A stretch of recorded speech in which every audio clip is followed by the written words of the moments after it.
자, 안녕하십니까. 기계의 진리입니다. 정말 간만에 영상을 찍어서 올리네요. 정말 반갑고요. 자, 어쨌든 어제 서울교통공사 기계직 시험이 있었죠. 다들 잘 보셨나요?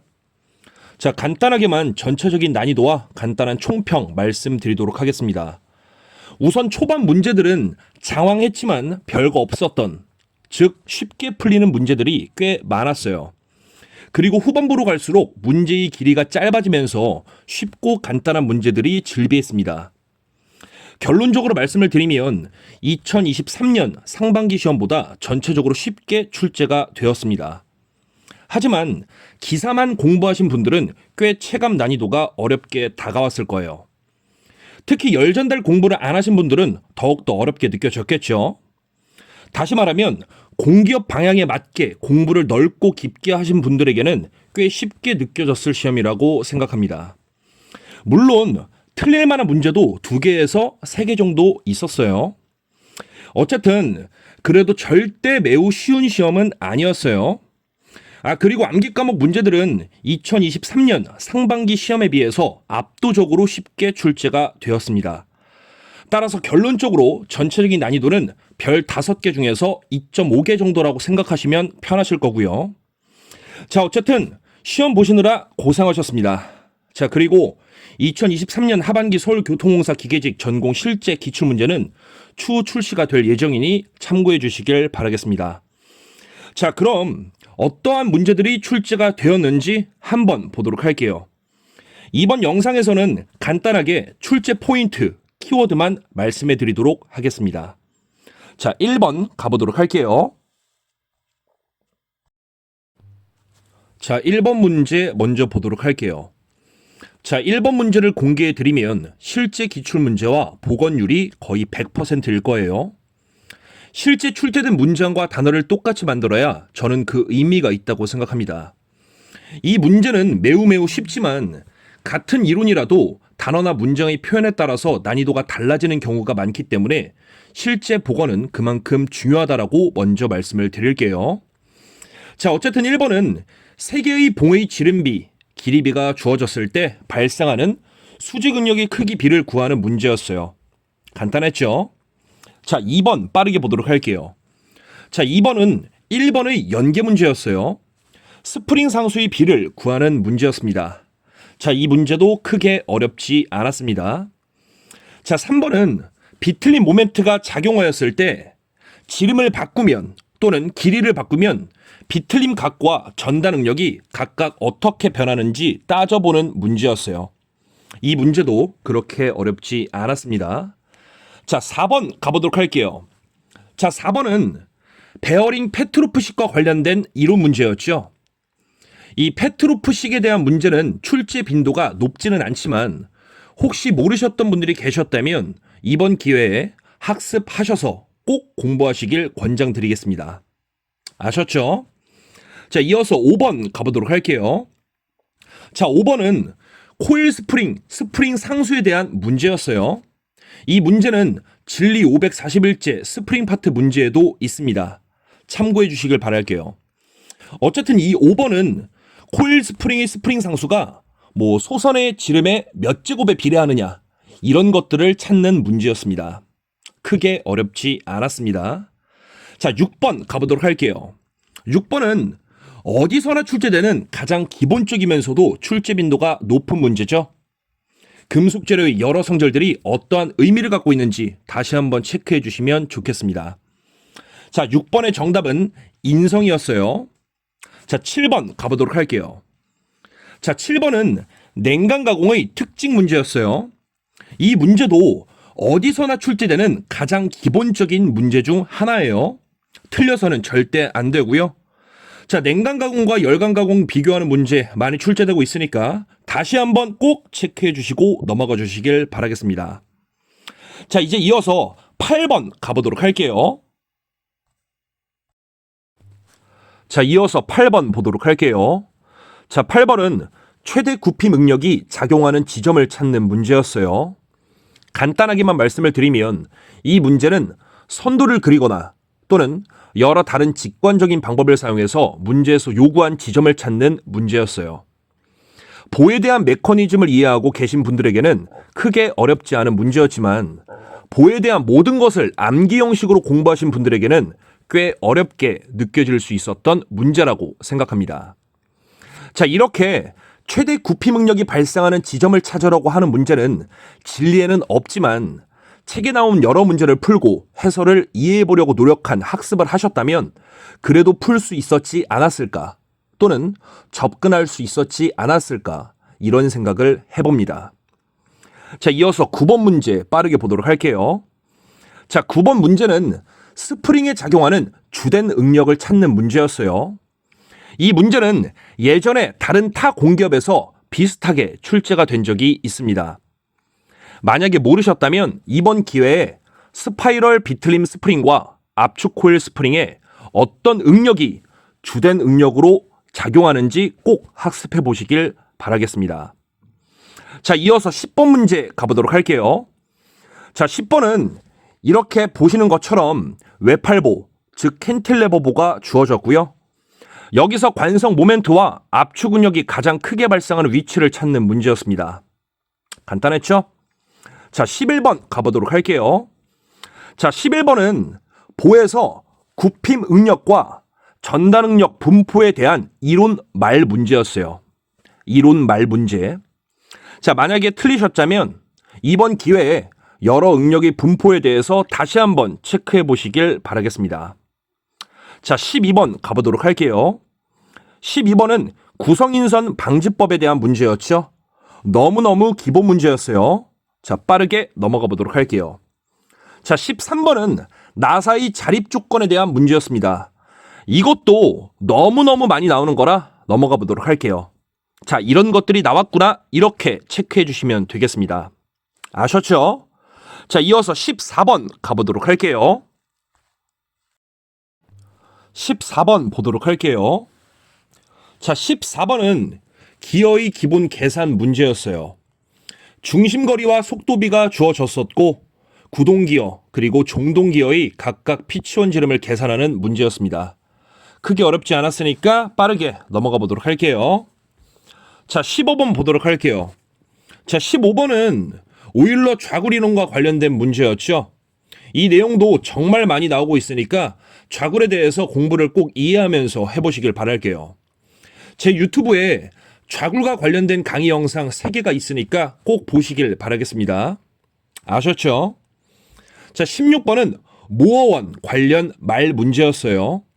이 문제는 모어원을 그릴 줄 알고 모어원에 대해서 이해하고 있으면 충분히 처리가 가능한 문제였습니다. 제 유튜브에 모어원 강의 영상 3개 있으니까 꼭 시청하셔서 학습에 도움이 되셨으면 좋겠습니다. 자, 이어서 17번 보도록 할게요. 17번은 소성 가공의 종류를 찾는 문제였죠.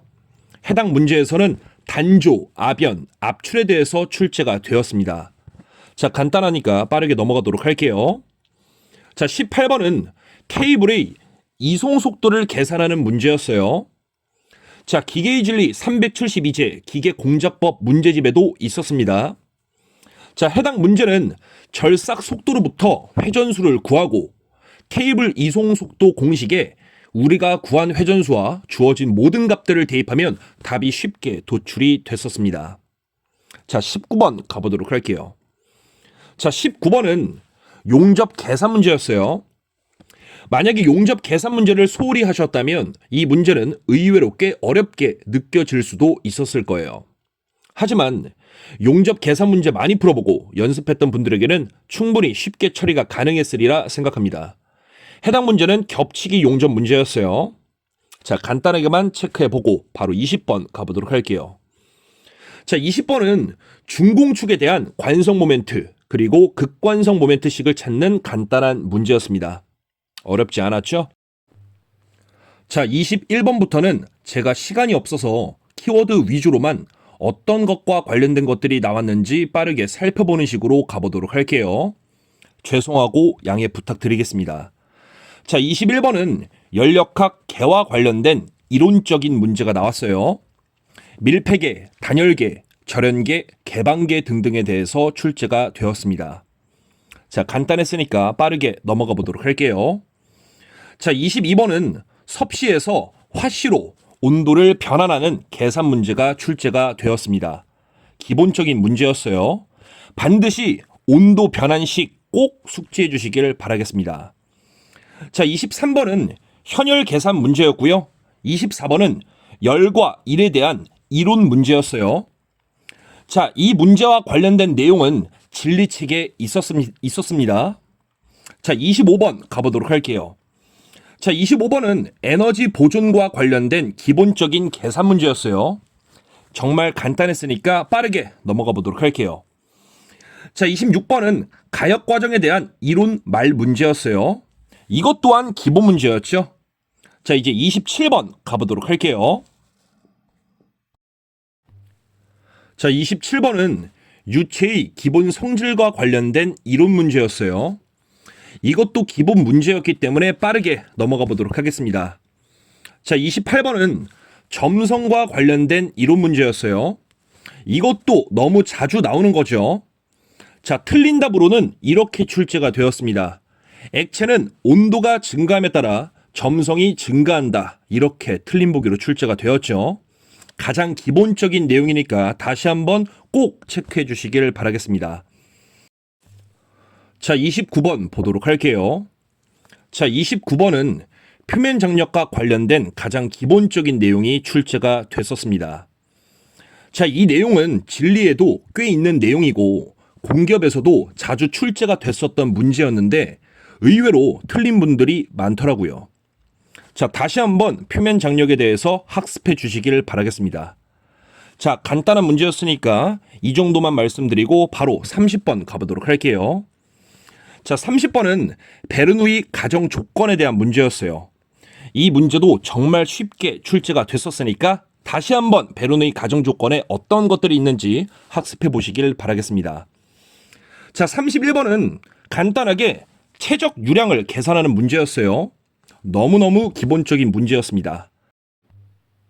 자, 32번은 학력과 관련된 이론적인 문제가 출제가 됐었어요.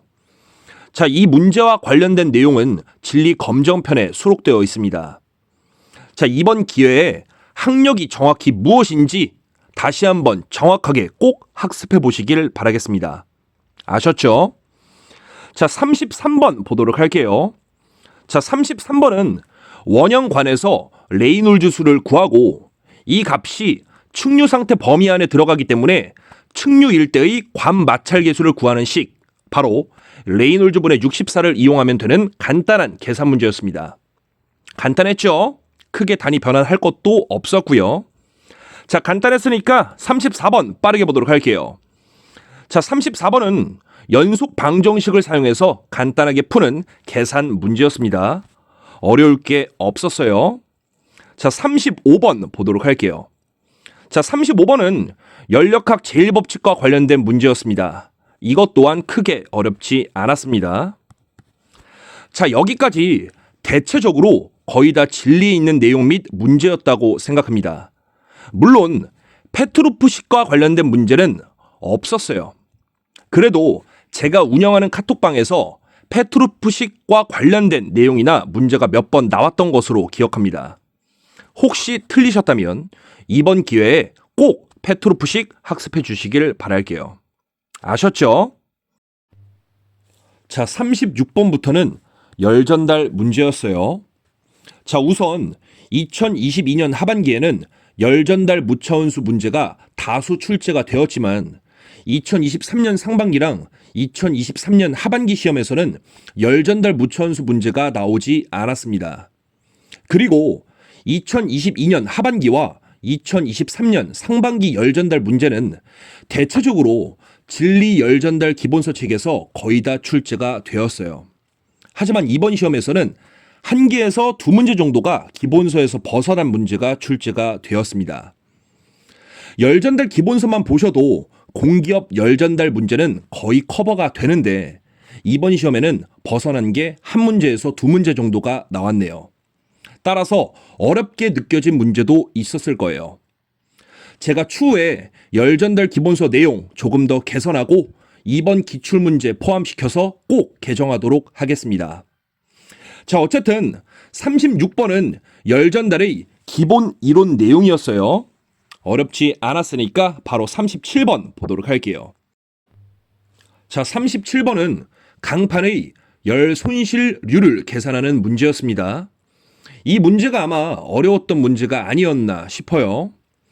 자, 이번 전체적인 40문제에 대한 해설 작업이 거의 완료가 되었습니다. 하지만 바로 출시할 예정은 없고요. 2월 내로 이번 기출문제 출시할 예정이니까 해당 문제 해설 꼭 참고해 주시길 바라겠습니다. 자, 38번 보도록 할게요.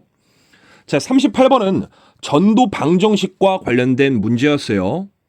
이 문제도 거의 똑같이 진리 열전달 기본서에 있었습니다.